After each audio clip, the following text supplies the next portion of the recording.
Doctor ইউনূসকে নিয়ে আমি মোট ৩টে লেখা লিখেছি। একবার লিখলাম যে এই কথাটা বলার আগে তাকে গ্লোরিফাই করার জন্য হু ইজ ডক্টর ইউনূস, এটা একটা লেখা লিখলাম বাংলাদেশ প্রতিদিনের সম্পাদকীয়তে। এরপরে এই ঘটনা লিখলাম।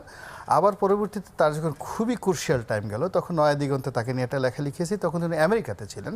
উনি আমেরিকা থেকে টেলিফোন করে আমাকে ধন্যবাদ জানালেন যে রনি, আমার যে সমস্যাটা বা আমার যে হু ইজ ডক্টর ইউনূস, তো তোমার লেখাতে যেভাবে তুমি ফুটিয়ে তুলেছ এটা আমিও পারতাম না, তুমি লিখে দিয়েছো। এই কথাটা বলার অর্থ যে ডক্টর ইউনূসকে আমি যে কথাটা বলছি এটা হলো হৃদয় থেকে। এখন আমি ডক্টর ইউনূসের সাথে যাইও নাই, তাকে আমার দরকারও নাই, আগামীতে দরকার হবে না, কিন্তু তার যখন দরকার ছিল আমি তখন তাকে সাহায্য করেছি।